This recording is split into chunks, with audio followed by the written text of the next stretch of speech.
Tunggu dulu. Sebelum lanjut pastikan kalian menekan tombol subscribe dan tonton sampai habis ya, biar kalian enggak ketinggalan aksi-aksi badas Boruto. Di tengah ketenangan yang semu, dunia shinobi sekali lagi diguncang oleh kebangkitan kekuatan purba. Pohon Shinju, entitas legendaris yang dipercaya sebagai sumber cakra, bangkit dari tidur panjangnya dengan niat mengakhiri segalanya. Akar-akarnya mencengkeram bumi, menyedot energi kehidupan, sementara buah cakra di puncaknya hampir matang, kunci untuk menguasai takdir. Boruto, Kawaki, dan Kashinkoji berdiri di garis depan pertempuran terakhir, menghadapi ancaman yang bahkan melebihi Kaguya dan Ishiki. Namun, bisikan misterius dari masa lalu mengisyaratkan bahwa pertarungan ini bukan sekadar tentang kekuatan, melainkan tentang pilihan yang akan menentukan nasib seluruh dimensi. Otsutsuki tertinggi, penguasa yang selama ini bersembunyi di balik layar, akhirnya menunjukkan wujud aslinya. Dengan pasukan elitnya, ia memanipulasi waktu dan ruang, menjadikan pertempuran ini sebagai ujian terberat bagi Boruto dan kawan-kawan. Teknologi karma, kekuatan Jougan, dan segel-segel kuno, semua harus digabungkan dalam satu kesatuan untuk melawan ketidakmungkinan. Tapi di balik itu semua, pertanyaan besar menggelayut, apakah mereka benar-benar bisa mengalahkan sesuatu yang abadi? Dunia menahan napas. Langit berubah warna, bumi bergetar, dan garis antara hidup dan mati semakin kabur. Di tengah kehancuran, satu harapan tetap menyala, cahaya dari Jougan Boruto. Tapi apakah itu cukup? Ataukah ini hanya awal dari kehancuran yang lebih besar? Yos, ini menarik. Let's go, kita bahas lebih dalam.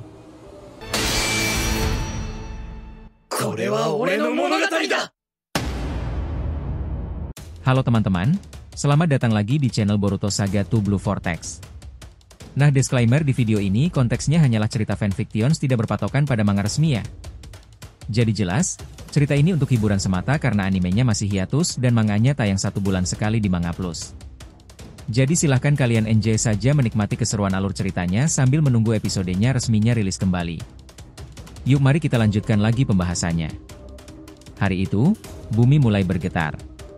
Akar-akar pohon Shinju menggeliat liar menembus lapisan tanah terdalam, menandai kebangkitan kekuatan besar yang telah lama tertidur.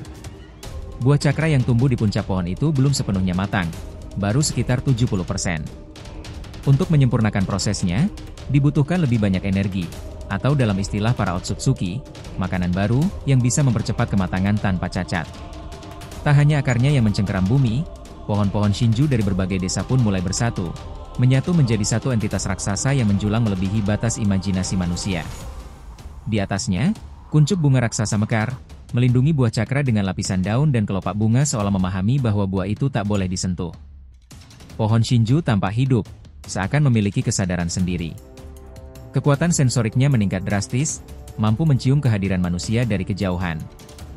Siapapun yang mendekat akan langsung diserang jutaan akar yang siap melahap tanpa ampun. Kondisi ini membuat misi Boruto jadi nyaris mustahil. Untuk menghadapinya, Kashinkoji memberikan saran, mengelabui insting pohon itu atau menghentikan waktu lalu menyerang cepat. Namun, kekhawatiran Boruto tentang Naruto, Sasuke, Madara, dan Toneri muncul. Tapi Kashinkoji tegas. Mereka tak boleh terlibat. Jika mereka muncul, Zetsu putih akan ikut menyerbu dan memperparah keadaan.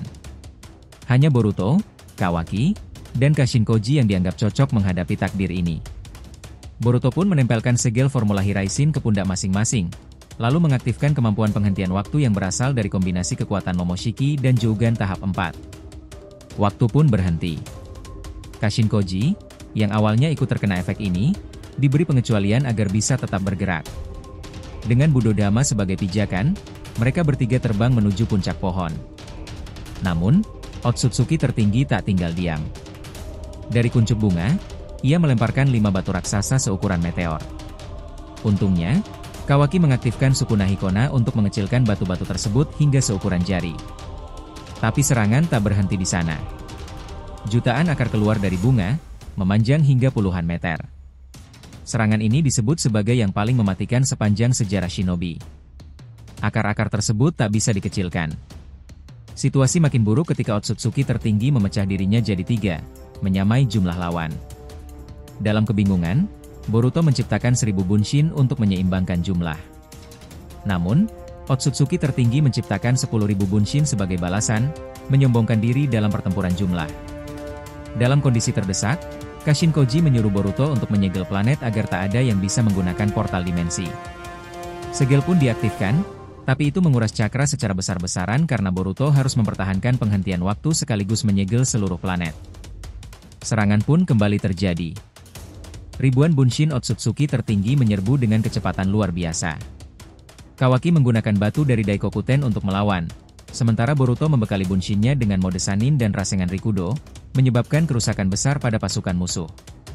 Tapi Otsutsuki tertinggi yang asli bangkit dan melepaskan aura cakra yang begitu kuat hingga meretakkan segel planet. Lalu, ia naik ke langit dan menghancurkan segel dengan satu pukulan, mengulangi apa yang pernah dilakukan oleh Shibai. Dengan portal dimensi terbuka, ia memasukkan tangannya dan menarik keluar 20 Otsutsuki lainnya, semuanya dengan kekuatan tempur yang luar biasa. Kashin Koji pun memperingatkan Boruto akan situasi gawat ini. Boruto kewalahan, karena Bunshin Otsutsuki terlalu banyak. Sementara itu, Kawaki mengecilkan tubuhnya agar sulit dideteksi dan melesat ke langit untuk menyerang Otsutsuki asli. Sayangnya, hanya dengan satu sentilan, Otsutsuki tersebut berhasil menjatuhkannya ke tanah hingga punggungnya patah. Otsutsuki tertinggi lalu menyegel pohon Shinju dengan dinding cakra besar agar tak ada yang bisa menembusnya. Ia berdiri di dalam segel itu bersama 20 Otsutsuki yang baru saja ia panggil. Pertarungan besar baru saja dimulai, dan tampaknya belum akan berakhir dalam waktu dekat. Segel dinding raksasa kini membungkus pohon Shinju dengan sangat rapat, seperti penjara sakral yang tak bisa ditembus oleh makhluk manapun. Tak sembarang penghalang, segel ini bukan cuma sekadar tameng pelindung. Ia dipenuhi lapisan dimensi, tiap helai energinya mengandung mantra yang mampu melumpuhkan apapun yang menyentuhnya. Otsutsuki tertinggi berdiri di tengahnya, dikelilingi pasukan elitnya yang baru saja dipanggil dari dimensi entah berantah. 20 sosok mengerikan, masing-masing memancarkan tekanan spiritual seperti dewa perang, membuat langit bergemuruh. Di sisi luar, Boruto, Kawaki, dan Kashin Koji masih terdiam, napas mereka berat. Setelah pertempuran sengit, tubuh mereka nyaris kehabisan tenaga. Boruto terlihat mulai limbung karena harus menanggung dua beban berat sekaligus, menghentikan waktu dan menyegel planet bumi. Tenaga yang tersedot tak main-main, dan bahkan cakranya mulai menunjukkan tanda-tanda keretakan dari dalam. Namun ini bukan waktunya untuk menyerah. Kashin Koji melirik ke langit, memperhatikan bagaimana Otsutsuki tertinggi mulai menyiapkan sesuatu. Tangannya mengarah ke langit, menciptakan pusaran besar yang terlihat seperti galaksi mini di udara. Cahaya ungu dan biru berputar cepat, menyedot udara di sekitarnya, hingga awan-awan tersapu bersih. Dari pusaran itu, sesuatu mulai turun. Bukan benda biasa, melainkan senjata dimensi yang bentuknya menyerupai trisula, namun dengan mata bilah yang berubah-ubah seiring dengan getaran dimensi di sekitarnya. Trisula itu disebut Kokushibou, senjata kuno peninggalan Otsutsuki Shibai yang dikenal sebagai penakluk dimensi. Begitu senjata itu turun, tanah retak, udara menebal, dan bumi seakan berhenti berputar. Kashin Koji langsung berteriak, itu bukan senjata biasa. Satu tebasannya bisa menghapus negara dari peta. Boruto yang hampir jatuh terduduk langsung menggigit giginya, memaksa tubuhnya berdiri kembali. Namun, sesuatu yang mengejutkan terjadi. Di tengah tekanan itu, Jougan milik Boruto tiba-tiba berdenyut lebih kuat dari sebelumnya. Bola matanya memancarkan cahaya putih yang menusuk langit, dan tanda-tanda transformasi ke tahap Jougan level 5 mulai terlihat. Aura Boruto perlahan berubah. Ruang di sekitarnya seperti bergetar, dan waktu yang sebelumnya ia tahan mulai kembali bergerak, namun dengan ritme yang masih dalam kendalinya. Kawaki yang terluka mulai bergerak lagi, tubuhnya perlahan menyatu kembali berkat teknologi karmanya. Ia memandangi Boruto dan berkata lirih, mata itu berbeda sekarang. Jougan tahap kelima bukan hanya evolusi mata, tapi juga penghubung antara realita dan dimensi. Boruto bisa merasakan denyut pohon Shinju dari kejauhan, bisa melihat jalur cakra planet dari langit ke dasar bumi. Sebuah kesadaran baru mengalir ke dalam dirinya. Namun Otsutsuki tertinggi tidak tinggal diam. Ia menyadari perubahan ini dan memerintahkan satu pasukan elit untuk segera menyerang Boruto secara bersamaan. 20 Otsutsuki melesat turun, kecepatannya melampaui kecepatan cahaya. Tapi Boruto menatap tajam, lalu mengangkat tangannya ke atas. Dalam sekejap, seluruh 1000 bunshinnya berubah warna, dari biru biasa menjadi perak bercahaya. Mereka tak lagi hanya bunshin, tapi sudah mengandung pecahan jiwa dari Boruto sendiri. Teknik ini disebut Jougan Reflection Mode, sebuah jurus yang baru bangkit dari evolusi Jougan tahap kelima. Pertempuran dahsyat pun pecah di udara. 1000 Bunshin Boruto melawan 20 Otsutsuki elit, masing-masing dengan kekuatan dan teknik yang luar biasa. Rasengan dalam berbagai elemen, petir, angin, api, dan bahkan ruang waktu, saling bersilangan di udara. Sementara itu, Kawaki dan Kashinkoji melesat ke sisi kiri dan kanan segel pohon Shinju. Mereka berdua bersiap menghancurkan dinding segel dari dua titik terlemah. Namun waktu mereka tidak banyak. Otsutsuki tertinggi terlihat mulai menyerap energi dari pohon Shinju yang mulai matang. Buah cakra kini bersinar lebih terang, dan tingkat kematangannya sudah menyentuh angka 90%. Jika terus dibiarkan, hanya butuh satu langkah lagi sebelum buah itu matang sempurna. Dan jika itu terjadi, maka tidak ada yang bisa menghentikan Otsutsuki tertinggi. Boruto menggertakkan gigi, lalu mengaktifkan teknik yang belum pernah ia gunakan sebelumnya. Dengan Jougan tahap 5, ia menciptakan sebuah lubang dimensi kecil di belakang dirinya, lalu memanggil sesuatu dari masa lalu, sebentuk pedang bercahaya yang dikenal sebagai pedang segel cahaya, senjata kuno yang hanya bisa muncul dari jalur waktu ketika Jougan terhubung ke dimensi keabadian. Pedang itu disebut-sebut pernah digunakan oleh Hamura untuk menyegel Kaguya. Dengan pedang itu, Boruto mulai melesat ke atas, menuju pusat pohon Shinju, tepat ke tempat buah cakra berada. Namun perjalanan itu tidak mudah. Otsutsuki tertinggi tiba-tiba muncul di hadapannya, menahan pedangnya dengan satu tangan, lalu menatap Boruto sambil tersenyum dingin. Jouganmu memang menarik, katanya, tapi kamu tetap hanya manusia dengan waktu yang terbatas. Boruto tidak menjawab. Ia hanya mengerahkan semua cakra terakhir yang tersisa dalam dirinya dan bersiap menebas Otsutsuki tertinggi. Cahaya dari pedang menyatu dengan energi Jougan, menghasilkan ledakan cahaya yang menerangi seluruh langit. Seketika langit terbelah, bumi bergetar, dan waktu pun seolah berhenti kembali. Ledakan cahaya dari pedang Boruto menyapu angkasa, membelah langit menjadi dua seperti tirai tipis yang tersobek paksa. Suara dentuman keras menggema ke seluruh penjuru bumi, bahkan sampai ke dimensi-dimensi paralel yang terhubung dengan pusat cakra dunia. Selama beberapa detik, dunia seperti berhenti. Awan terpecah, samudra memantul cahaya seperti cermin raksasa, dan setiap makhluk yang peka terhadap cakra bisa merasakan guncangan luar biasa itu. Boruto menatap ke depan, matanya menyala terang dengan Jougan tahap kelima yang berdenyut kian cepat. Pedang di tangannya mulai menunjukkan retakan, namun masih sanggup menyalurkan energi segel yang dia butuhkan. Tapi di sisi lain, Otsutsuki tertinggi pun masih berdiri, hanya terdorong beberapa langkah ke belakang. Tubuhnya tak hancur, hanya tergores di lengan dan pundak. Senyum sinisnya kembali merekah, tapi kini terlihat lebih serius, nyaris seperti kekaguman yang enggan ia akui. Satu manusia kecil, membuat langit gentar dan dimensi bergetar. Menarik. Suaranya dalam, bergema seperti gema gua tanpa ujung. Lalu ia menurunkan satu tangan ke tanah. Dari sana, muncul segel baru berbentuk roda waktu kuno, berputar perlahan seolah mengikat seluruh realita. Nama teknik itu adalah Tenchi Kekai Shinjutsu, seni pengikat dimensi yang mampu menghentikan waktu, tapi kali ini, bukan untuk membekukan, melainkan untuk membalik arah waktu dari segala sesuatu yang terkena dampaknya. Dalam sekejap, luka-luka di tubuhnya menghilang, pedang yang hampir menusuk jantungnya tadi malah mundur sendiri, dan posisi Boruto didorong kembali ke titik awal, seolah semua yang terjadi dalam 10 menit terakhir hanya ilusi yang diputar mundur. Boruto kaget, tubuhnya limbung karena efek waktu yang ditarik paksa. Rasanya seperti diseret paksa keluar dari mimpi panjang yang penuh luka dan darah. Jougannya mulai bergetar liar, mencoba melawan tarikan waktu itu. Tapi tekanan dari teknik tersebut terlalu besar. Sementara itu, Kawaki dan Kashinkoji yang sedang menghancurkan titik lemah segel, ikut terdampak. Batu-batu segel yang sempat pecah kini kembali utuh, dan waktu sekitar mereka berputar mundur. Progres mereka lenyap dalam sekejap. Di tengah kebingungan itu, suara misterius tiba-tiba muncul di telinga Boruto. Suara itu familiar, namun seperti datang dari jarak yang sangat jauh. Jangan biarkan waktu menipumu, ingat siapa yang kau warisi. Seketika itu juga, Jougan Boruto kembali menyala, tapi kini warnanya berubah, dari putih terang menjadi keperakan berkilau dengan pola dimensi spiral di sekeliling irisnya. Evolusi baru telah muncul. Inilah Jougan Final Form, Tengoku no Hitomi, mata surga yang mampu membaca dan menolak hukum dimensi. Dengan mata itu, Boruto mampu menolak efek pembalikan waktu. Tubuhnya menancap kuat di ruang realita, seperti jangkar yang tak bisa digeser bahkan oleh tsunami waktu. Cahaya Jougannya kini menyelimuti seluruh tubuhnya, membentuk jubah cakra yang terbuat dari pecahan waktu dan energi dimensi. Otsutsuki tertinggi tampak sedikit terusik, matanya menyipit.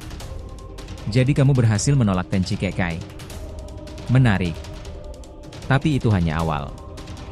Ia pun melayang tinggi ke langit, memanggil seluruh pasukan Otsutsuki elit untuk bersatu menjadi satu entitas baru. Gabungan dari 20 makhluk itu membentuk satu raksasa dimensi bernama Makyojai, tubuhnya lebih besar dari Gunung Hokage, dan tangannya bisa meraih bulan dari langit. Boruto tak tinggal diam.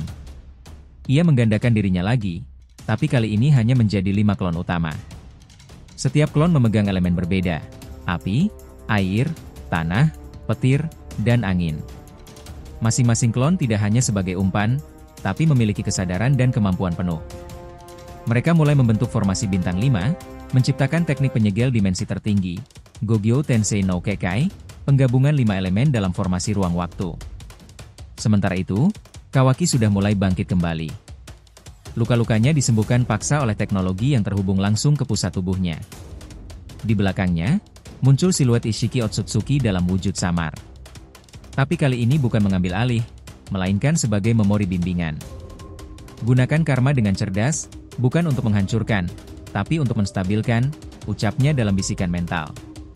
Kawaki mulai berubah. Bentuk karmanya kini tak lagi hitam brutal, tapi berwarna biru keemasan, karma stabil mode, wujud yang ia ciptakan sendiri. Ia berlari ke sisi kanan segel dan mulai menggambar ulang simbol dimensi dari pohon Shinju. Dengan kekuatan ini, Kawaki tidak hanya menghancurkan segel, tapi juga menulis ulang struktur cakranya agar tidak bisa lagi dimanipulasi oleh Otsutsuki tertinggi. Koji, di sisi lain, membakar dirinya dengan teknik terakhir, Hai no Shinrin, transformasi dari teknik api alami yang ia sempurnakan sejak pertempuran di Kara. Tubuhnya menyatu dengan api, berubah menjadi roh penjaga yang mengelilingi formasi Boruto. Api itu menjaga dimensi agar tidak ditarik kembali oleh teknik waktu Otsutsuki. Pertarungan puncak pun benar-benar dimulai.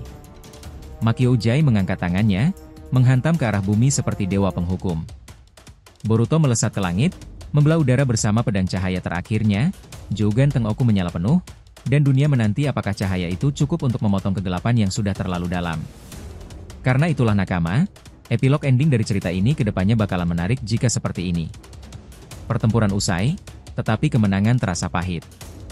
Pohon Shinju telah runtuh, buah cakra yang nyaris matang lenyap menjadi debu cahaya, dan Otsutsuki tertinggi beserta pasukannya tersegel dalam dimensi abadi. Boruto, Kawaki, dan Kashin-Koji selamat, tapi dengan luka yang tak hanya fisik, mereka menyadari bahwa pertarungan melawan takdir belum benar-benar berakhir. Dunia perlahan pulih, tapi bayangan ancaman masih menggantung di udara, seperti mimpi buruk yang suatu saat bisa kembali. Di Konoha, Naruto dan Sasuke menunggu kabar dengan cemas. Ketika Boruto dan Kawaki akhirnya kembali, mereka tak membawa cerita kemenangan, melainkan peringatan. Dia akan kembali, bisik Boruto, matanya masih memancarkan sisa-sisa cahaya Jougan. Kashin-Koji, yang tubuhnya nyaris hancur, memilih pergi untuk mencari jawaban di tempat lain, sesuatu yang ia sebut sebagai kunci terakhir. Sementara itu, di dimensi yang jauh, bayangan Otsutsuki tertinggi tersenyum, seolah semua ini hanya bagian dari rencananya yang lebih besar. Langit cerah kembali, tapi tidak untuk lama. Boruto menatap cakrawala, merasakan denyut energi baru di udara. Kita belum selesai, gumamnya. Kawaki mengangguk, sambil memegang lengan karmanya yang kini berubah warna. Mereka tahu, perjalanan berikutnya akan lebih berbahaya, mungkin bahkan melampaui batas dimensi yang mereka pahami. Tapi selama cahaya Jougan masih bersinar, harapan tetap ada. Jadi kesimpulannya, cerita ini menggambarkan pertempuran epik antara manusia dan dewa, antara kehendak bebas dan takdir yang sudah ditetapkan. Boruto dan kawan-kawan tidak hanya melawan musuh fisik, tetapi juga konsep abadi seperti waktu, ruang, dan kekuasaan mutlak. Melalui kekuatan Jougan, karma, dan persatuan, mereka membuktikan bahwa bahkan yang tidak terkalahkan bisa dilawan, meski dengan harga yang mahal. Namun, kemenangan ini bukan akhir, melainkan babak baru dari perjuangan yang lebih besar. Pesan utama dari kisah ini adalah tentang keberanian menghadapi ketidakpastian dan pentingnya percaya pada kekuatan sendiri. Boruto, yang awalnya hanya mengandalkan warisan keluarganya, akhirnya menemukan jalannya sendiri melalui Jougan. Kawaki, yang dulu terjebak dalam kebencian, belajar menggunakan karma untuk melindungi, bukan menghancurkan. Bahkan Kashin-Koji, sang pembunuh legendaris, menemukan makna baru dalam pengorbanan. Di balik semua pertempuran dan kekuatan super, inti cerita ini tetap manusiawi, tentang persahabatan, pengorbanan, dan kepercayaan bahwa selama ada cahaya, kegelapan tidak akan pernah menang. Tapi seperti kata Otsutsuki tertinggi, ini hanya penundaan. Apakah Boruto dan kawan-kawan siap menghadapi apa yang akan datang? Jawabannya ada di dimensi yang belum terjelajahi. Jangan lupa untuk like, komen dan subscribe channel ini agar terus berkembang sehingga kita selalu antusias memberikan alur Boruto paling menggelora, tentunya di channel fans teori favorit kalian. Saga Boruto to Blue Vortex. Have a nice day nakam.